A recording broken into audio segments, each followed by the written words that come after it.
Hello everyone. So I just thought I'd do a little video on these Yale 800 series padlocks.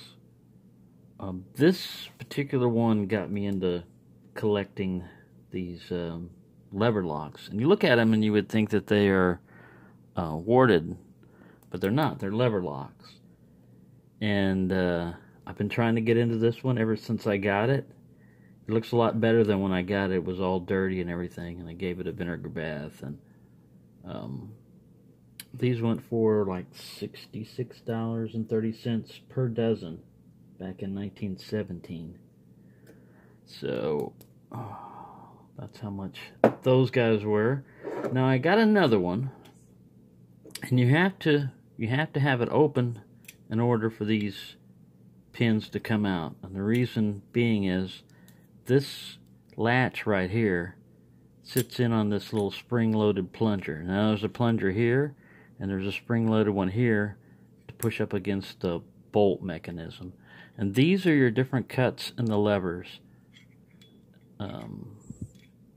You can see that the gates are at different spacings, and that's where the warding on the key, there's like 4 levers in here. One's hiding underneath there.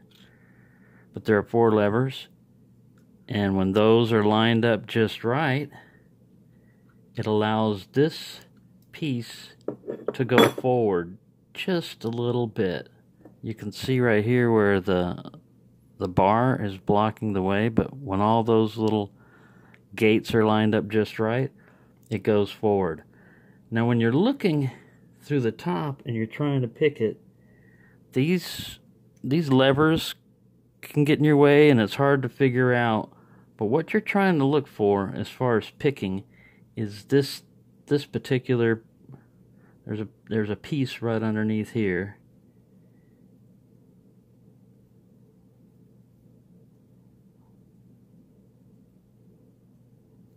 Let me see if I can get this guy to go forward.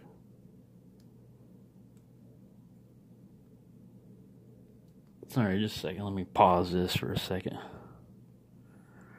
Alright, contained within this top housing is a separate little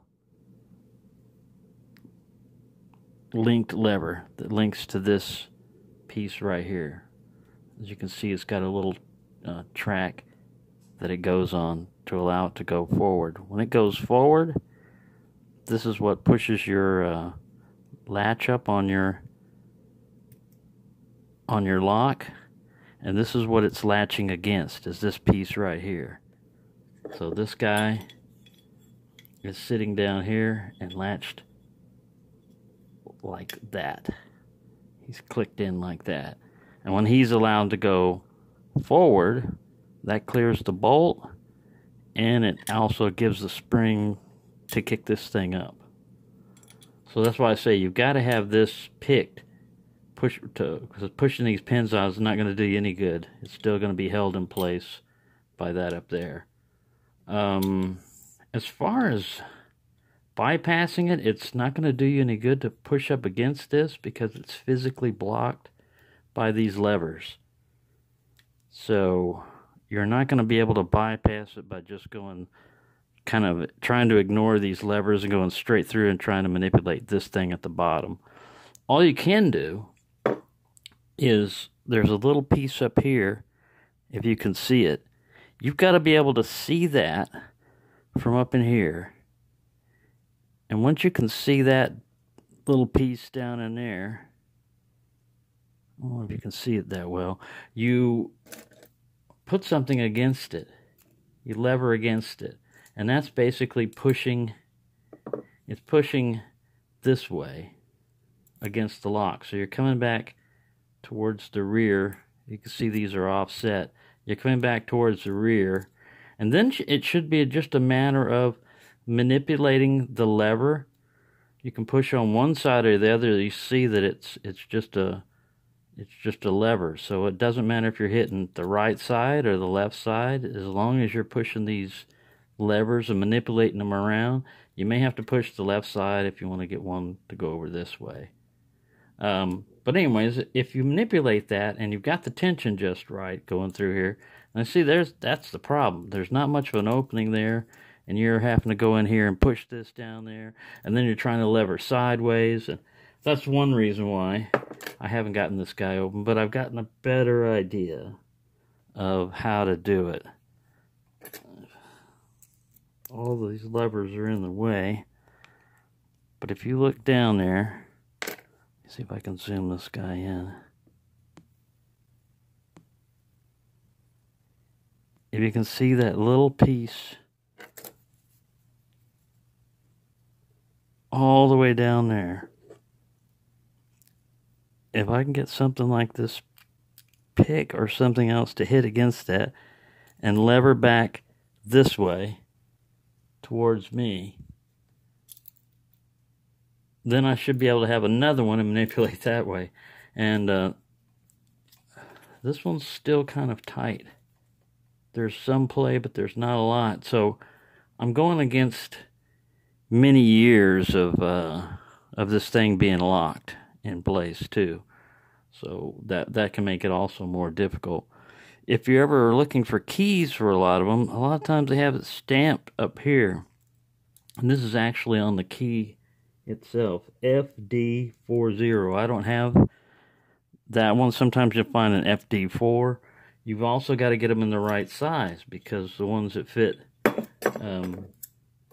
this particular one, if I had an FD4 or whatever, and this one, it wouldn't fit this one. So anyways, there you go. That's the difficulty that you've got to pick these guys. They are lever locks. They are padlocks. It's just an ingenious way that they put them in there.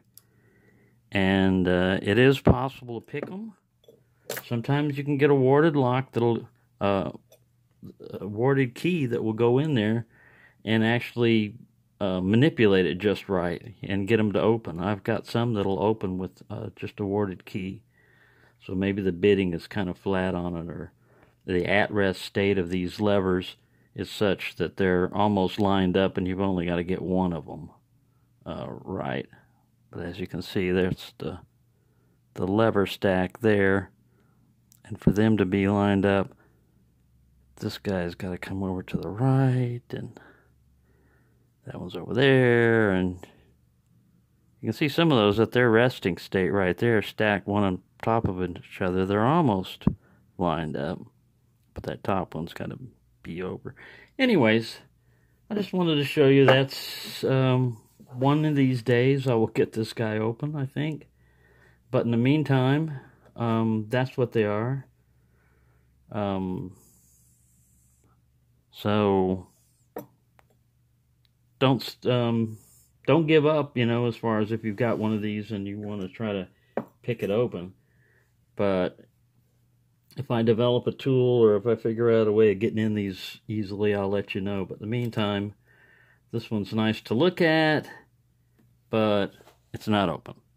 So thank you for watching, and happy picking, everyone.